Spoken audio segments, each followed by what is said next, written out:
James Turner for the untouchable true school sports. Let's go, baby. Bow! Be careful what you wish for because it can become a reality. Yeah. The untouchable True School Sports Empire, and y'all know the rest. Now, this is the official Regis Prograis, Jack Catterall post-fight review and result of the fight. As I told you guys, it would play out. Jack Catterall wins a unanimous decision, and I gotta say, man, this is a fight I didn't have like the highest expectations for. I thought I didn't think there'd be 3 knockdowns in this fight. So this fight really over-delivered. It over-delivered on all fronts as far as excitement. Catterall gets a really quality win against obviously a really quality fighter in Regis Prograis. And before we get into what's next for Catterall and all that, I wanted to kind of just break down the fight. It was the southpaw and southpaw matchup, and I told you guys, these are 2 different types of southpaws, and I thought the difference in this fight was going to be the feet, and eventually it was. But early on, it was very patient stuff from both fighters. You had Regis Prograis doing his normal stutter step, trying to get some range on that jab. Wasn't able to really find the range in the jab, but still setting up the big left hand.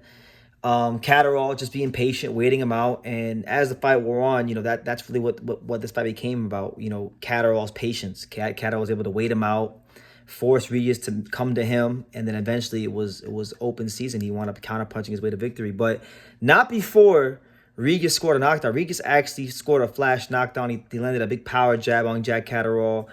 Catterall's glove winds up touching the canvas, and at first I didn't think it was a knockdown.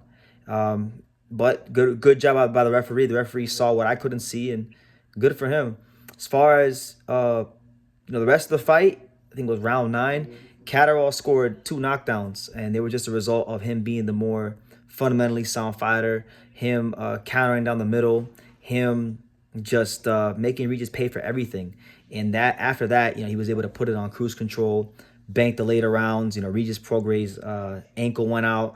Regis Prograis could barely get to the fight. Regis Prograis showed a lot of grit, but it was to no avail. He lost a very wide decision, and Catterall gets another quality win. So it's funny enough, right? When we talk about this era of the 140 division, we know 3 years ago was the big fight between Jose Ramirez and Josh Taylor for undisputed. We know that even before that, Prograis fought Josh Taylor. It was always about Taylor. It was always about Prograis. It was always about Jose Ramirez. Those are the 3 guys that dominated their era. But Catterall was always there, waiting in the wings. He had to wait, took step-aside money so Taylor could go fight.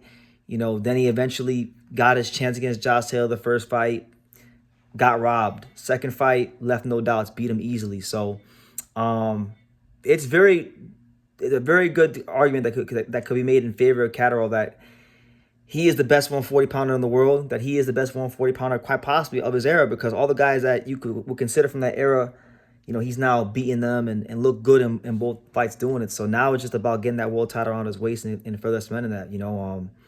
As far as his standing in the division, he's number 2 in the WBC, he's number 2 in the WBO, and he's number 3 in the IBF. But I think the number 2 spot is vacant, so he's technically number 2 in that one as well. So he'll fight for one of those titles. I personally think that he's fighting the winner of Liam Paul versus Richard Hitchens, because they're both with Matchroom, and I think I like his chances against both of them. I think he's just a more dynamic fighter than, let's say, a Hitchens. Hitchens is a very, very educated jab, but once you get past that long lead left hand, he don't got a whole lot with him. And Gustavo Lemos kind of showed that he needs to develop other parts of his game if he wants to become champion and beat these kind of guys.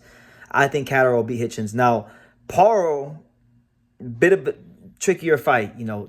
They're both kind of similar in the sense that they're both very dynamic southpaws. I think Paro would have the edge in punching power.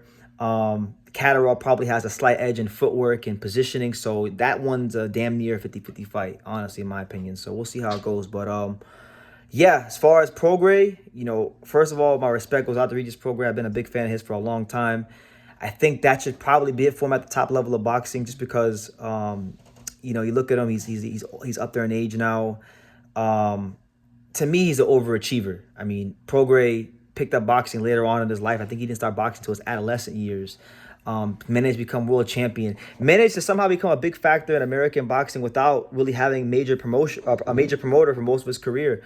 So I have so much respect for him. He's been one of those guys that has never ducked anybody. He's always been willing to fight the best. Sometimes he won, sometimes he lost, but he was always worth people's time. So much respect to him. He didn't give no excuses.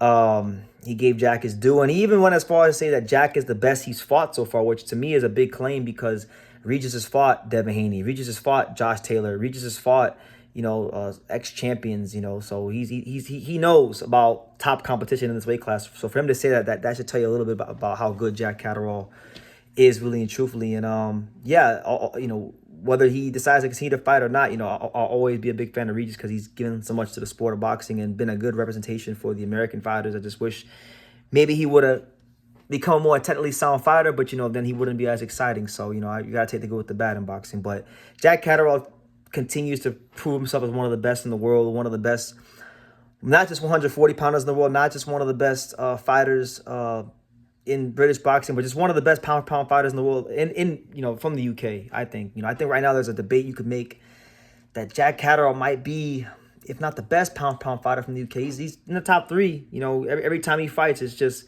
consistent performance after consistent performance. You know, he's not, you look at his knockout ratio, he's not a big puncher, but then you watch him fight and you realize he can punch. You look at a lot of things he brings to the table, and he just shows versatility. He can fight in the pocket, can fight inside, can jab. As Johnny said many times, my boy Johnny, he's the real 140-pound champion. So, yeah, that's my thoughts on the fight. Really good performance from Jack Catterall.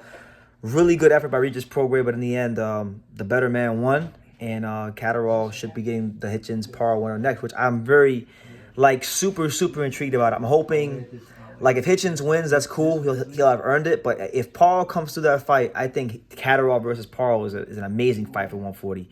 Two really high-level fighters, you know, that have a lot to offer to boxing. So let me know what you guys think in the comments down below. What did you make of the fight? What did you make of Catterall's performance? What did you make of Regis Prograis' performance?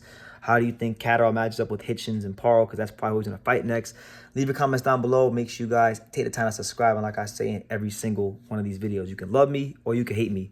But I'm just a kid from Dania. So until next time, take care, guys. Thank you for watching another video on the untouchable True School Sports Empire. I'm at the Boxing Hall of Fame out here in Canada, New York. And for more great boxing content just like this video, make sure you click and subscribe right over here.